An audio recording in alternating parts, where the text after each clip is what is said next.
Welcome to 4Music Presents Editors. This Birmingham-based four-piece started 2005 as the buzz band. By the end of 2006, their debut album, The Back Room, had gone platinum. Brimming with confidence and ambition, their new album, An End Has a Start, tackles what we humans term the big questions in life.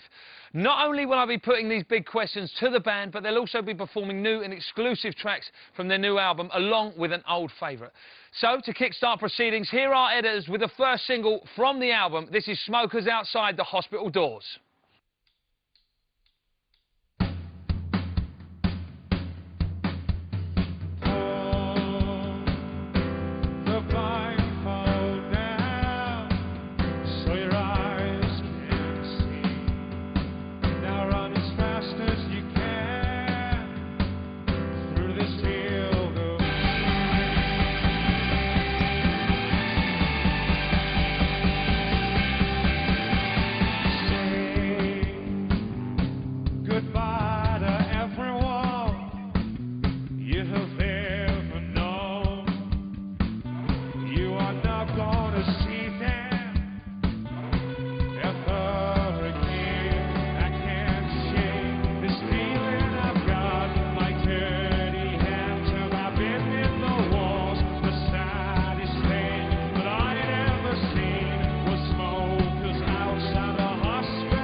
We've all been changed from what we were.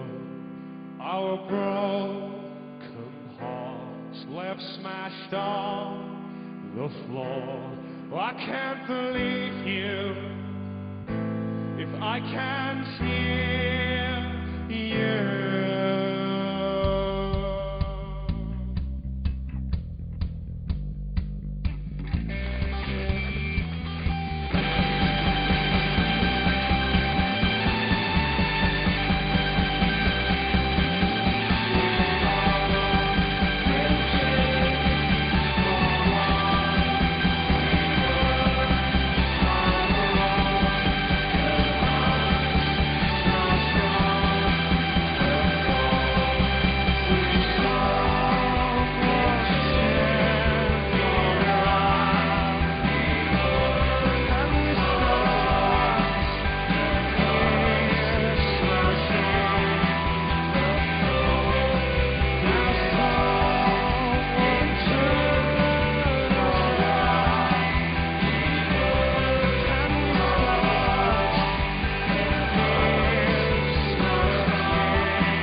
Gentlemen, welcome to 4Music Presents. How are we all doing? Very well, thank you. Yeah? Yeah, excellent. That was sounding epic there, huge.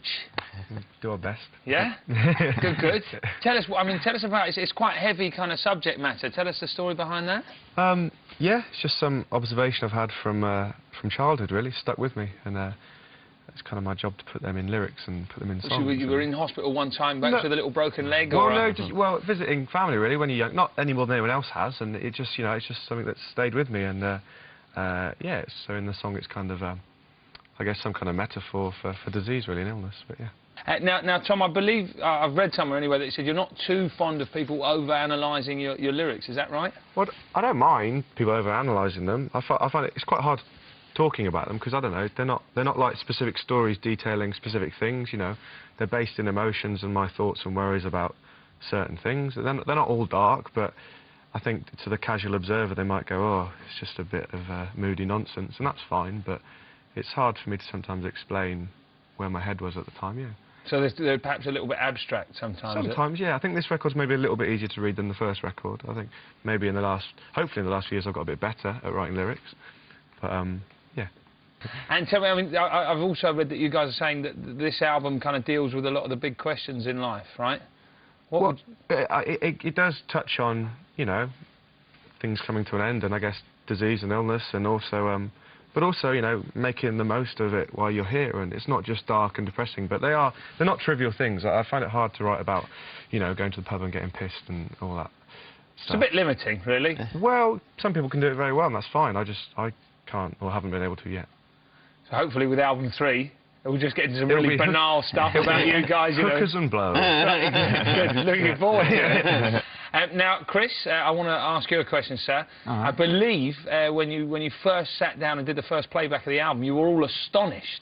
Is that right? Now, I'm hoping that was astonished good, as opposed to like, well, that is not how I thought it was going to sound. No, it's definitely astonished good. Okay. Yeah, not astonished, oh, God, what have we done? Or what haven't we done? And tell me, what was the most astonishing music, perhaps for you? What was the most, when you sat down, you were like, oh, that's it? Well, there's a track, the last track's called Well Worn Hand, and it's just Chris and Tom in the studio, and it was one take, one moment, and unfortunately I wasn't there for it because Chris had spiked my drink and he'd sent me to bed early. Oh, we'd been drinking Guinness and he'd been putting shots of whiskey and vodka in it without me knowing. That's a good friend for you. So the best, you know, maybe the most emotional, kind of really just incredible moment on the album. I just wanted to get you... I was puking up in the toilet upstairs.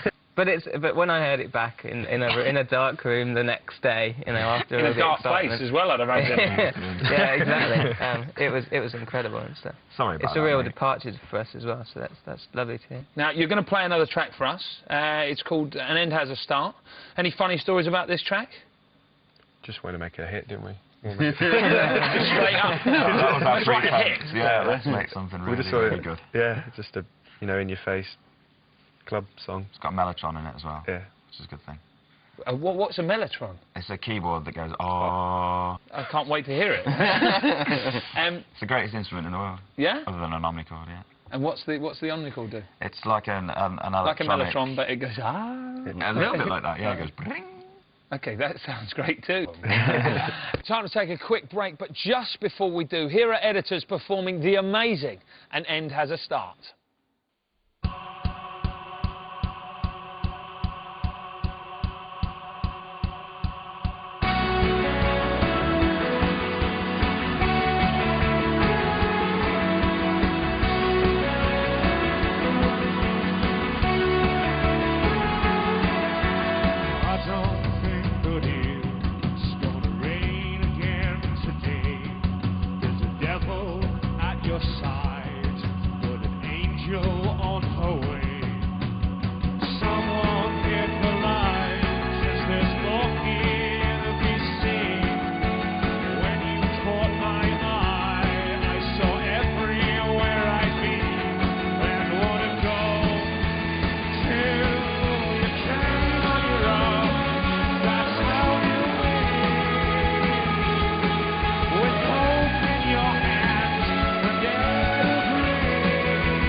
you fall apart. Something should be simple, even an end has a start. Someone in the light, 'cause there's more here to be seen.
That's how you live, with hope in your hands and air to breathe.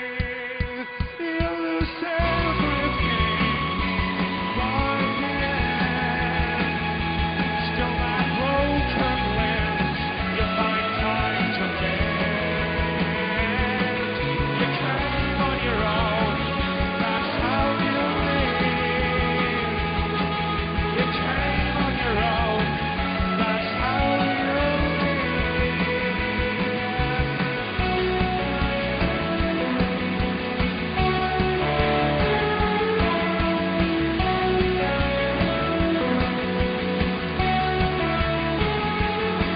You came on your own. You came on your own.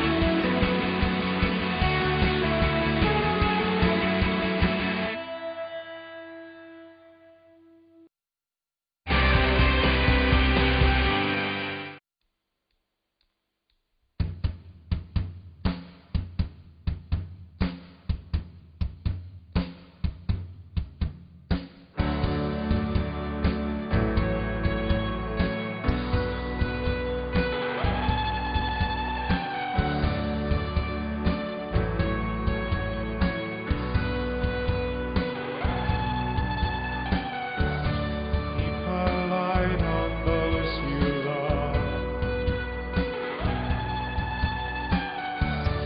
They will be there when you die.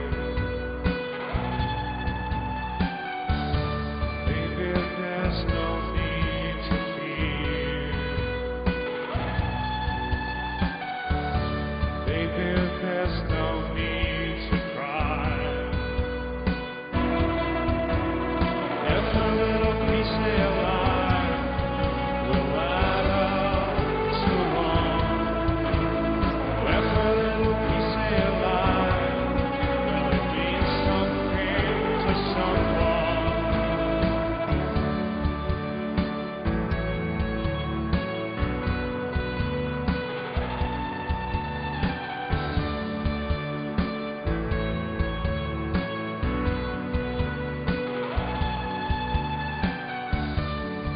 You fuse my broken bones back together again. Lift the weights of the world from my shoulders again. Every little piece of your life will add up to one. Every little piece of your life will mean something to someone. Every little piece of your life will add up to one. Every little piece of your life will mean something to someone.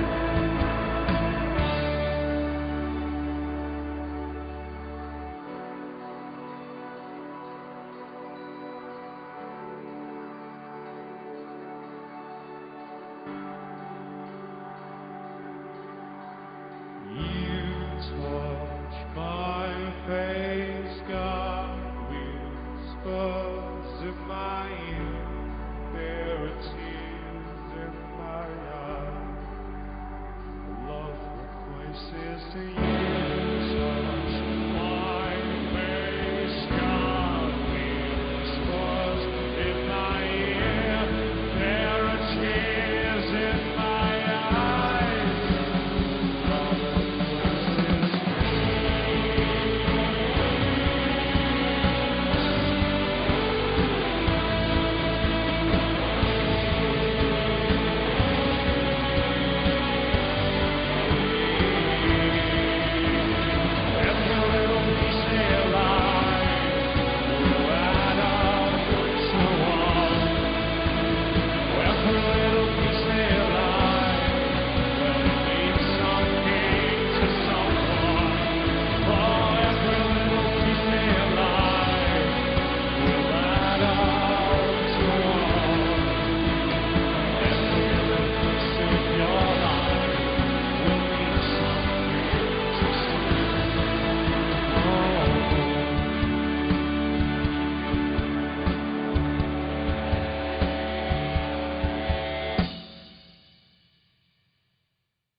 Now, when you recorded this record, I believe, you know, like the last record, it took 3 weeks to do the back room, right? And then, you know, now, big bands, let's span it out for a couple of months, yeah? And you went over to Deepest, Darkest Island, is that right? Yeah, we did. Yeah, it was kind of Garrett's idea, our producer. Okay. He's worked there before, and we're maybe kind of like, oh God, we're going to be bored, you know, in the middle of nowhere for 2 months. But we weren't. It was there was a lot of space. It was really good to be creative, and because the songs weren't finished, we needed time to work things out. So I don't think 8 weeks or 8-10 weeks isn't that long a time to make a record, really. The really funny thing is that there was a haunted house about 100 or 200 yards up the road, and Michael Jackson was staying in it. No way. So he couldn't even get the big place. Because the big guns were in town. Because some of his kind of goons kind of came down to warm his dinner up in our microwave, and you'd kind of say, microwave dinners, Michael Jackson. well, not exactly, but they wouldn't say anything to you. Like there was this one girl who I said hello to a few times, and she just wouldn't respond. What, just nothing, giving you nothing back? Absolutely nothing, to the point where after a couple of days I was like, all right, darling, how you doing, and all this, and just like we were best mates. But she wasn't best mates with you? Not too keen on me. Nothing doing. Now, you've said a few times in the press that you hope after this record that people don't see you as flash in the pans anymore. Or generally even, not even anymore. There's a kind of insecure side of you always goes, you don't want people to think you just got lucky. You know, you want people to think, even if they don't like you, you want to think people think, well, you're up there on merit, on artistic merit. Yeah, of course, that kind of worries you sometimes. The negative comments always sting more than the good comments kind of make you feel good. It's like, Now, with the first album going platinum, you know, what do you expect? I mean, obviously, the natural progression is to go double platinum, but, you know, where do you foresee this next record going? What do you want to achieve with it? Well, we've done what we can do now, not in the sense of touring, but we've produced the record that we really wanted to do, and I think we're all so proud of it, so whatever happens now happens. But we've got a great reaction from, say, you guys and radio, and the live shows have been sold out and fantastic, so we're going in the right direction, definitely. You're playing a lot of festivals this summer, right? What are you doing? Tina Park, Oxygen. Which is always, everybody always bangs on about Tina We're Park. in a tent this year. We did it, we've done it by the time we've done it this year, we'd have done it 3 times in a row, so we went from small tent, big stage last year, which was good, but I think we're really looking forward to going back and rocking it out in the tent again. Vibey, aren't they? Yeah. Tom, I believe your first job ever was at a festival, is that right? I was a steward very early on at Reading for a couple of years, The ongoing, when you're a steward, you wear those like kind of luminous tabards, they're called, which say steward on the back. Just in case anybody was confused that you might be wearing that as a... festival goers find it hilarious to shout, "Oi, Stuart, how you doing?" over and over again. You'd find it funny too. I still do it. Do you do it now? No, I've been there, I know. You've been there, yeah. OK, guys, you're going to play us out now with a classic, All Sparks. Hey, big favourite for me, big favourite for you, big favourite for the live punters, I'm sure. Do you still enjoy playing it? Yeah. Well, it's a classic. How could you not? How can you not enjoy playing a minor hit? It's a classic in my house. Gentlemen, it's been an absolute pleasure. I wish you the best of luck with the new record. Thank you. Cheers. Thank you. Good luck. Cheers, dude. Playing us out with All Sparks, it's Editors.